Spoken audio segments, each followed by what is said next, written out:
الفاظ الگ ہیں، دونوں کا معنی ایک ہے. تو یعنی گویا کہ اجلس یہ دلالت کر رہا ہے لا تترک الجلوس. ٹھیک ہے، تو یہ دلالت مطابقی ہو گئی. بعض علماء کرام فرماتے ہیں کہ امر بالشیء نہی عن ضدہ پر دلالت کرتا ہے، دلالت تضمنی کے ساتھ. بھائی یہ کیسے؟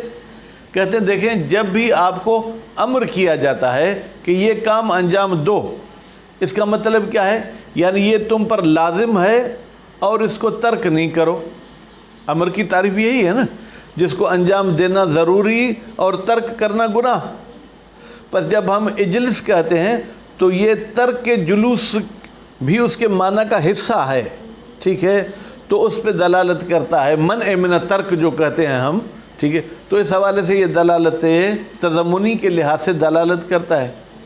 تیسرا گروپ آیا ہے، وہ کہتے ہیں امر بشیء نہی عن ضدہ کرتا ہے، لیکن نہ دلالت مطابقی کے ساتھ نہ تضمنی کے ساتھ، بلکہ التزامی. یہ عقل کا فیصلہ ہے کہ جب میں نے آپ کو کہا بیٹھو تو یعنی آپ بیٹھنے کو ترک نہ کرو. یہ نہ اس کی معنی مطابقی ہے نہ یہ دلالت تضمنی ہے. بات سمجھ میں آ گئی؟ خوب، مزید ہم عبارت پڑھتے ہیں. اس کے باوجود اگر کوئی پریشانی ہو تو پھر آپ جو ہے کیا ہے درس کے بعد مجھ سے سوال پوچھ سکتے ہیں. خوب، بسم اللہ الرحمن الرحیم. بیٹا عبارت پہ پوری توجہ کرنی ہے. الفصل السادس، چھٹی فصل مقصد اول کی. اقتضاء الامر بشیء، کسی چیز کے امر کی تقاضا کرنا. میں تقاضا کرنا کا بیٹا ترجمہ اس لیے کرتا ہوں کہ یہ اقتضاء مصدر ہے. ہو النہی عن ضدہ، النہی کو اقتضاء کے لیے مفعول بنا دیں. آیا یہ امر تقاضا کرتا ہے کہ نہیں ہو جائے عن ضدہ ہی کی ضمیر جائے گی شے کی طرف، اس شے کی ضد سے. اختلف الاصولیون، علم اصول والوں نے اختلاف کیا ہے. کس بات میں بیٹا؟ فی ان الامر بشیء، بتحقیق کہ جب کسی چیز کا امر ہوتا ہے، مثلا بیٹھنے کا امر ہوا اجلس، حل یقتضی، آیا یہ امر تقاضا کرتا ہے؟ ساجد صاحب، جب بھی آپ مباحثہ کیا کریں تو بیٹا فعل کے فاعل کو ڈھونڈا کریں. اب یقتضی کا فاعل کون ہے؟ تو آپ کہیں گے ہوا کی ضمیر ہے، وہ مستتر اور وہ رجوع کر رہی امر کی طرف. کیا یہ امر تقاضا کرتا ہے النہی کہ نہیں ہو جائے عن ضد ہی اس چیز کی ضد سے، او لا، لا کے بعد یقتضی کا لفظ ذہن میں رکھیں، یا ایسی تقاضا نہیں کرتا ہے. علی اقوالین، بیٹا پھر یہاں بھی آپ کا نحو آپ کو کہتا ہے کہ علی اقوال کو بھی جار مجرور دیکھ کر آپ اس کا تعلق کرائیں کسی فعل سے یا شبہ فعل سے. تو علی اقوال کا تعلق ہوگا اختلف کے ساتھ. اختلف علی اقوال وقبل الورود فی الموضوع، اس موضوع میں داخل ہونے سے پہلے. بیٹا دیکھیں جیسے آپ مجلس پڑھنا چاہتے ہیں تو مجلس شروع کرنے سے پہلے آپ کچھ نعرے لگواتے ہیں، کچھ لوگوں کو کہتے ہیں کہ ذرا آگے آگے آ جائیں تاکہ پیچھے آنے والوں کو کیا ہو سہولت ہو. یعنی ایسی باتیں آپ کرتے ہیں جس کا تعلق مجلس کے ساتھ ہو، پھر اصل مجلس میں آپ وارد ہوتے ہیں. کہتے ہیں اس موضوع میں داخل ہونے سے پہلے نقول ہم کہتے ہیں الضد هو مطلق المعاند والمنافی. ضد کیا ہے؟ ہر معاند. بیٹا معاند کا لفظی ترجمہ تو کریں گے دشمن، ٹھیک ہے، لیکن یہاں پر آپ ترجمہ کریں ہر رکاوٹ، ہر وہ چیز جو میرے اس کام کے لیے رکاوٹ ہے، والمنافی، اور ہر وہ چیز جو اس کام کے ساتھ ٹکر رکھتی ہے. یعنی جس کا مجھے امر ہوا ہے کہ رحمانی تم پڑھاؤ، تو اب مجھے امر کس چیز کا ہوا؟ پڑھانے کا. ہر وہ چیز جو پڑھانے کے لیے رکاوٹ ہے ہم اس کو پڑھانے کی ضد کہیں گے. ٹھیک ہے، ہمیں امر ہوا کہ فلاں کام کرو، تو ہر وہ کام جو جناب جو ہے کیا ہے اس کام کے ساتھ رکاوٹ رکھے گا اس کو ہم معاند اور ضد کہیں گے. تو بیٹا جس کام کا بھی آپ کو امر ہوتا ہے، اگر دوسرا کام اس کے لیے رکاوٹ ہے ہم اس کو ضد کہیں گے. اگر وہ رکاوٹ والا کام وجودی ہے یعنی اس کو بھی انجام دینا پڑتا ہے اس لیے پہلے کو انجام نہیں دیتے تو یہ ہو گیا ضد خاص۔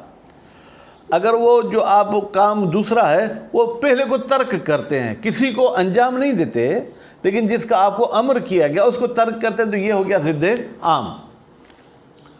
وَقَسَّمَ الْأُصُولِيُّونَ اور علم اصول والوں نے تقسیم کیا ہے الضد۔ بیٹا ضد کو میں نے منصوب پڑھ دیا، یہ قسم کے لیے مفعول ہے، الی ضد عام و ضد خاص، کہ بھائی ضد کی دو قسمیں ہیں، یا ضد عام ہے یا ضد خاص ہے۔ وضد العام، ضد عام کسے کہتے ہیں؟ ترک المأمور بہ، مأمور بہ کو ترک کرنا۔ بیٹا ساجد سنو، اس کی ضد عام کیا ہوگی؟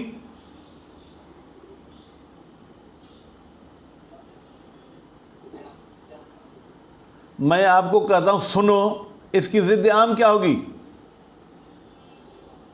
نزدیک ہو کے بتاؤ، آواز نہیں آ رہی۔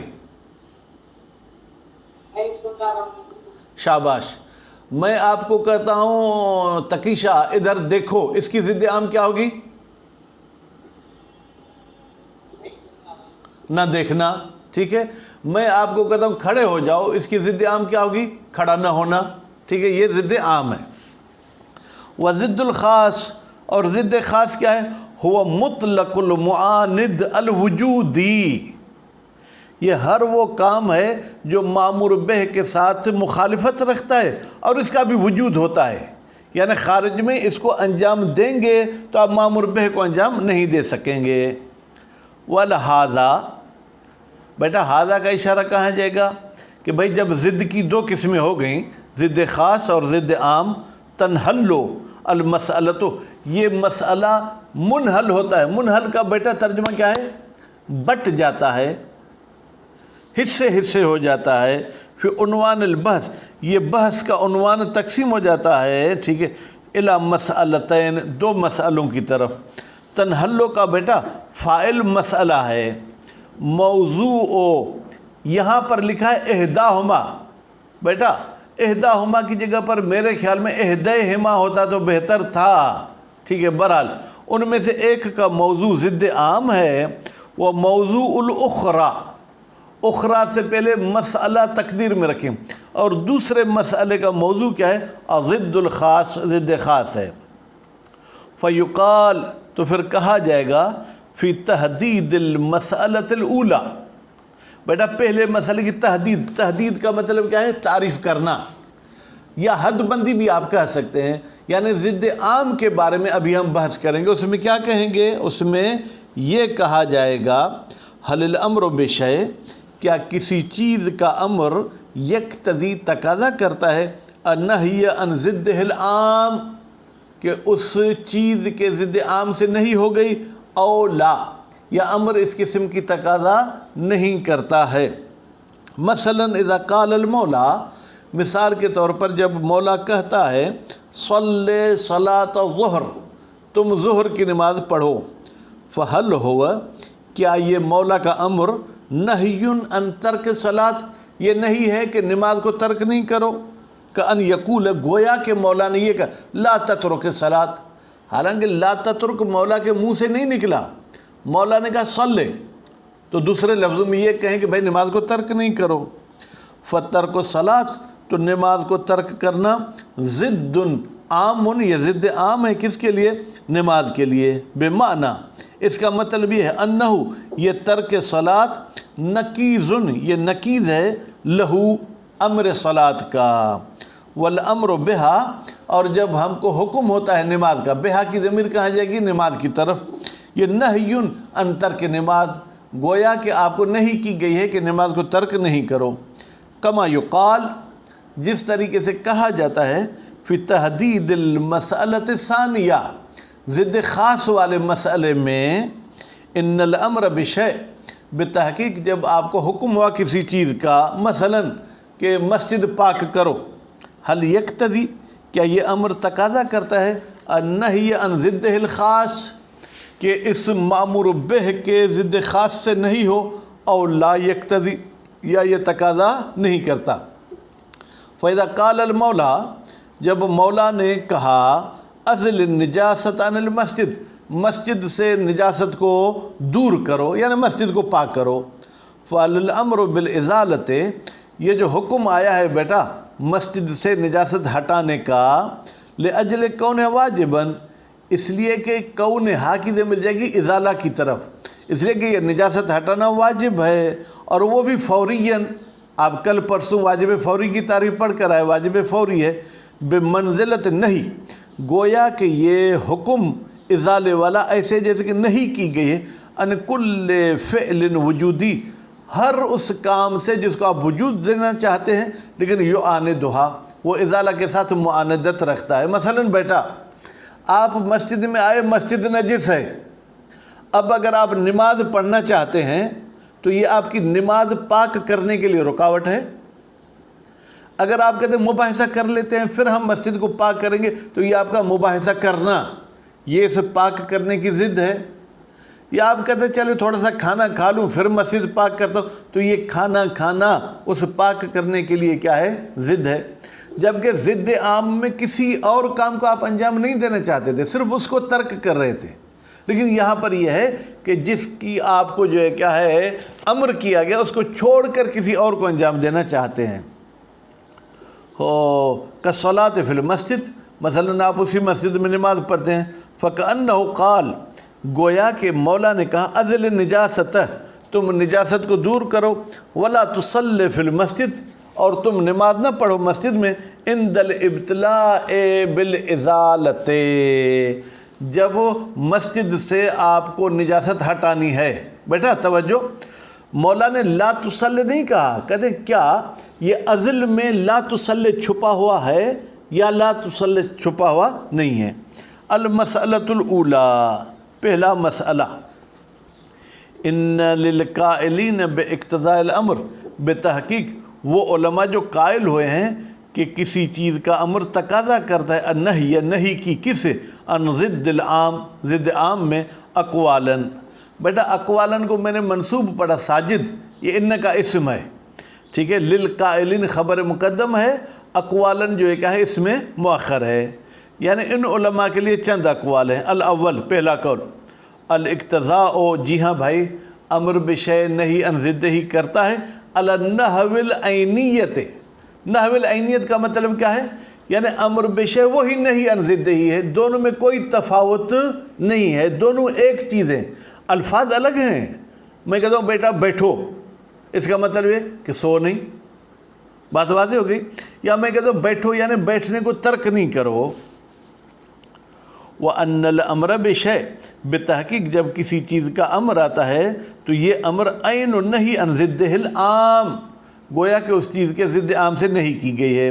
فَيَدُلُّ الْأَمْرُ عَلَيْهِ، پس امر دلالت کرتا علیہ اس نہیں پر، حِينَئِذٍ، جب ہم عینیت کے قائل ہو جائیں کہ امر بشیء اور نہی عن ضدہ عین ایک چیز ہے، بدلالت المطابقیہ، تو پھر یہ دلالت مطابقی ہو جائے گی۔